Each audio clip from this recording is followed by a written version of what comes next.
이스라엘 이란 수도 테헤란 및 핵시설 공습 개시에 관해서 읽어보겠습니다. 이스라엘이 이란을 선제 타격했다는 속보가 나왔습니다. 2025년 6월 13일자입니다. 배경을 정리해보겠습니다. 1번, 이란은 이스라엘과 투닥거릴 이유가 별로 없는 나라입니다. 이란 옆에 이라크가 있고, 그 다음에 시리아 있고, 그 다음에 이스라엘, 좀 멀리 있는 나라죠. 국경이 먼데다가 이스라엘과 싸우는 건 팔레스타인입니다. 이스라엘 바로 옆에 붙어있죠.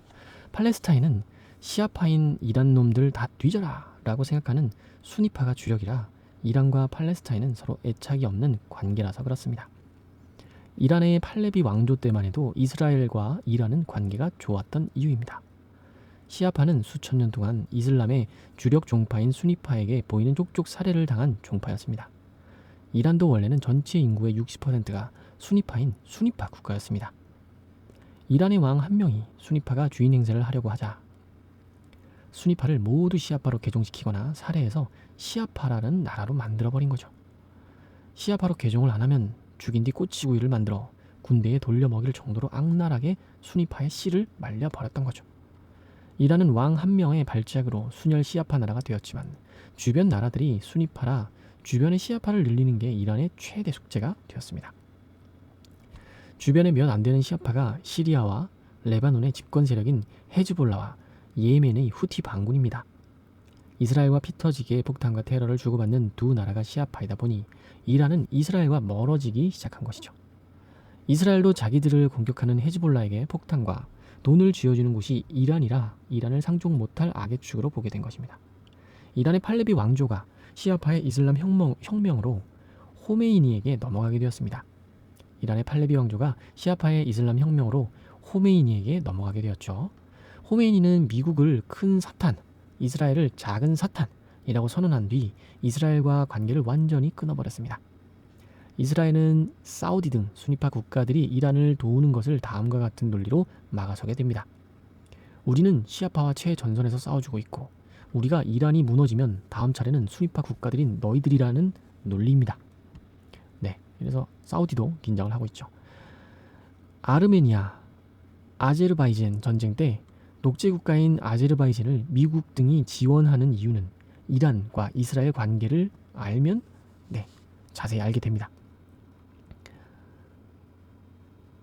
네, 아제르바이잔이 시아파 이슬람 국가들 가운데서 거의 유일하게 이스라엘과 군사 경제적 교류를 적극적으로 하는 나라입니다.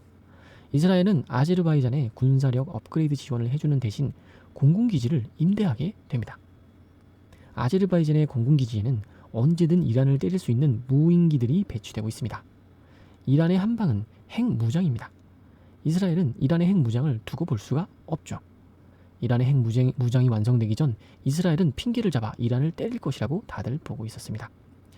미국의 인플레이션이 심해지며 기름 공급을 늘려서 유가를 낮춰야 할 필요가 커지자 미국은 이란산 석유가 필요해졌습니다. 미국은 이란산 석유 수출 재개를 기대하며 핵 협상을 재개했고 이스라엘이 이란을 때리겠다는 것을 막아왔습니다. 바이든 정부 시절 이스라엘 대통령이 이란 공격에 대한 담판을 하기 위해 백악관을 방문했습니다. 헤르초크 대통령은 백악관에서 정상회담을 마친 뒤 기자회견에서 이란 정부가 핵 보유국 지위를 향해 돌진하고 있는 점이 현재 세계 평화에 대한 가장 큰 위협이라는데 두 정상이 합의했다라고 발언을 합니다. 이스라엘 정부는 2015년이라는 핵 합의를 복원하더라도 이란 정부가 핵무기를 가지려는 열망을 막을 수는 없을 것이라고 주장해옵니다.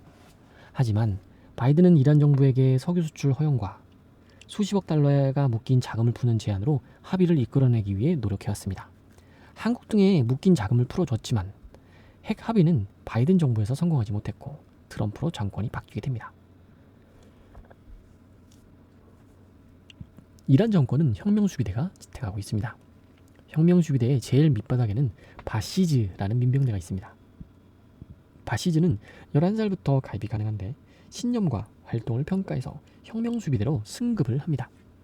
대학생의 40%, 대학원생의 20% 이상을 의무적으로 바시즈 대원으로 채워야 하는 등 국가 차원으로 우대해주는 청소년 조직입니다. 이란 전역에 5만 개의 바시즈 지부가 있고 1,500만 명의 바시즈 대원이 혁명수비대의 가장 바닥을 바치고 있습니다. 바시드 대원 중 신앙이 강하고 똘똘한 애들은 혁명수비대 군사학교로 보내서 혁명수비 대원으로 양성하게 됩니다. 이란의 혁명수비대는 15만 명입니다. 이란 청년은 한국 청년이 군대를 가듯이 세 군대 중 한 곳을 다녀와야 합니다. 첫 번째가 혁명수비대, 그리고 군대, 그리고 의무경찰 중 한 곳입니다. 택 1이네요. 혁명수비대를 나오면 정부와 주요 국영기업 등의 돈이 되는 요직을 차지하고 있는 혁명수비대 선배들이 밀어주고 끌어주게 됩니다. 혁명수비대의 목표는 쿠데타를 막고 이슬람 정권을 유지하는 것이죠. 이란 헌법은 혁명수비대를 쿠데타 및 외국 간섭을 방어해 이슬람 체제를 수호하는 것이 목적이고 정규군은 국경 방어로 역할을 나눕니다. 이슬람 종교를 수호하는 쿠데타를 막는 게 1차 목표다 보니 15만 명 혁명수비대가 징병제로 구성된 54만 명 정규군을 실질적으로 통제하게 됩니다. 혁명수비대는 자체적인 군사력이 있습니다. 중동 지역에서 가장 많은 탄도미사일을 보유한 곳이 바로 이 혁명수비대입니다. 돈도 어마어마하게 많습니다. 혁명수비대가 매년 움직이는 돈은 150조 원 정도로 이란 GDP의 30% 정도입니다. 사업 범위도 넓어서 석유, 천연가스는 당연하고 건설, 통신, 유통, 무역에 영화 제작까지도 하고 있습니다. 돈 되는 거는 다 한다고 보면 됩니다. 15만 명의 혁명수비대 중에서도 최정예 5만 명이 쿠두스이고 쿠두스의 수장이었던 사람이 솔레이만이었습니다. 혁명수비대 지원을 받은 헤즈볼라가 이라크에 있는 미군 기지를 공격해서 미국 민간인 한 명이 사망하는 일이 발생합니다. 연이어서 이라크 수도 바그다드에 있는 미국 대사관에 시아파 시위대가 밀고 들어가 불을 지르는 일이 발생하죠. 트럼프는 솔레이만이 암살을 결정합니다. 미국은 드론에서 발사된 탱크 잡는 헬파이어 미사일 2발로 솔레이마니가 탄 차량을 공격해서 암살에 성공합니다. 트럼프가 미국인 사망과 미국 대사관 공격에 화가 나서 솔레이마니를 죽여버렸다고 보는 것은 아마추어입니다. 중국 석유 천연가스 그룹은 이란 내 19개의 천연가스전에 참여해서 탐사에서 시추뿐만 아니라 인프라 건설까지 독점 개발 권리를 받아냅니다. 네, 여기서부터 또 중국이 나오네요. 중국이 독점 개발하는 천연가스전들은 이란 땅이지만 허가를 받아야 이란인들의 출입이 가능하며 중국군이 시설 보호를 하고 있습니다. 이란은 중국이 필요한 천연가스를 공급해주고 그 대가로 과잉 공급된 중국의 철강 등을 받아가며 중국의 핵심 이익을 주는 나라가 되었죠. 솔레이마니는 이란의 기름을 중국에 수송하고 자금을 결제해주는 쿤룸 은행을 중국과 공동 운영했고 이란은 위안화 결제를 받아주며 중국의 달러 소모를 막아주고 있었던 것이죠. 미국은 원유를 달러로 결제하는 페트로 달러를 국가에 신경질적으로 과다한 대응을 하는 경향이 있는 것이죠. 페트로는 석유죠. 그러니까 석유를 달러로 결제해야 하는데 다른 위안화나 이런 걸로 결제하는 나라에 아주 신경질적으로 대응한다는 것이죠. 2021년 1월 3일은 솔레이마니가 폭사한 지 1년이 되는 날입니다. 솔레이마니 폭사 1주기 다음 날인 2021년 1월 4일 이란은 오마바 때 미국 등 유엔 안보리 6개국과 체결한 핵 합의, 즉 우라늄 농축을 3.6% 이하로 제한을 깨버리고 핵폭탄을 만들 수 있는 20% 우라늄 농축을 재개해버립니다. 이란의 핵 무장에 가만히 있을 이스라엘이 아니죠. 2022년 5월 31일 이란의 우주항공 과학자 엔터 자리는 외부 인사와 저녁 식사 뒤 식중독 증세를 보이고 바로 사망해버립니다. 같은 달 이란의 우라늄 농축 시설인 나탄제 핵시설에 이란은 아가몰라도 출장을 다녀온 뒤 구토와 설사 증세를 보이다 사망합니다. 이스라엘과 이란의 그림자 전쟁이 시작된 것이죠. 이란의 한방은 핵무장이고 이스라엘은 이란의 핵무장을 두고 볼 수가 없습니다.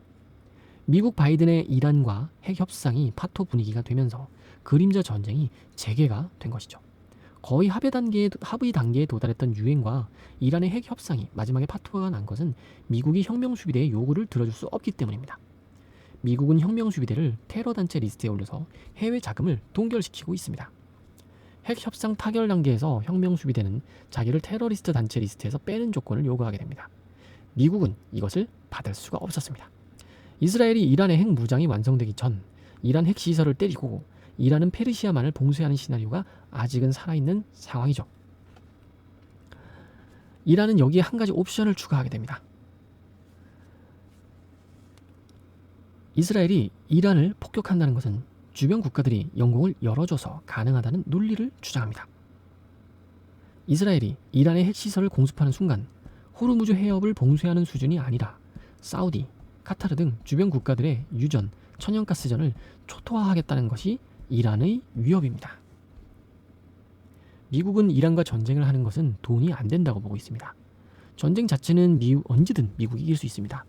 문제는 이란과 전쟁에서 미국이 이긴다고 하더라도 미국이 얻는 것은 이란의 핵 능력 제거뿐입니다. 이란의 경우 국민의 90%가 이슬람 시아파입니다. 이슬람 정부를 무너뜨린다면 더 강경한 단체가 이란을 장악할 것이라는 것이죠. 이스라엘의 네타냐후 총리는 뇌물, 사기 등 혐의로 기소된 뒤 2020년 5월 이스라엘 역대 총리로는 최초로 법정에 서게 됩니다. 현재 재판이 진행 중인데 비서였던 사람이 자백을 하면서 점점 유죄가 될 가능성이 높아지고 있죠. 23년 총리는 정신 육체적 문제가 있을 때만 재적 의원 3분의 2 찬성으로 총리직을 내려오게 법을 개정해서 유죄가 나와도 직을 유지할 수 있지만 물러나는 순간 감옥으로 갈 가능성이 높은 상황입니다. 이스라엘의 네타냐후 총리는 국민들의 관심을 국내 문제가 아니라 외부로 돌리고 싶은 마음이 커지고 있는 상황이죠. 이스라엘 국민들 중 69%는 전쟁이 끝나면 다시 선거를 치러야 한다는 생각이고 네타냐후 총리 지지자는 15%에 불과한 상황입니다. 네타냐후는 어떻게든 전쟁을 확대하고 지속하면서 지지율을 만회하려는 행동을 할 수밖에 없는 것이죠. 이스라엘은 이란의 원전 시설을 목표로 할 가능성이 높고 이란은 호르무즈 해협 봉쇄로 반응할 가능성이 높아지고 있습니다. 네, 이란은 어차피 공격해봐야 질 거 아니까 호르무즈 해협에 있는 이런 원전 시설들을 다 파괴한다는 이런 깡다군 거죠. 한국으로 들어오는 원유의 70%가 호르무즈 해협을 통과하고 있습니다. 호르무즈 해협이 봉쇄되면 한국은 비축된 원유로 버텨야 합니다. 한국은 정부 비축분이 119일분이 있고 민간 보유분까지 합하면 영끌하면 232일분을 확보하고 있습니다. 봉쇄가 길어져서 정부 비축분 91분 밑으로 떨어지면 자동차 2부제 등 기름을 적게 쓰기 위한 정책들이 나올 수가 있습니다. 네, 여기서도 주식 투자의 힌트가 나올 것 같습니다. 자동차가 덜 다니게 돼서 다른 산업에 영향을 주고 그렇게 될 것 같습니다. 호르무즈 해협이 봉쇄되면 유가는 배럴당 150달러 정도까지 올라갈 것으로 예측이 되고 있고 세계 경제는 요동칠 것입니다. 이스라엘이 가장 우려하는 시나리오가 15일로 예정되어 있었습니다. 미국과 이란의 핵 협상입니다. 이스라엘 입장에서는 미국과 이란 간 핵 협상이 타결되는 것이 가장 큰 위협입니다. 이번 선빵의 의미를 여기에서 찾을 수 있을 것 같습니다. 한 줄 코멘트입니다. 이스라엘의 네타냐후는 멈추면 썰어지는 자전거에 올라탄 형국입니다. 호르무즈 해협이 막히면 한국도 남의 일이 아니게 되는 것이죠. 네, 그래서 그런지 오늘 국장, 미장 충분히 하락한 것 같습니다. 저는 다음에 또 찾아오겠습니다. 감사합니다.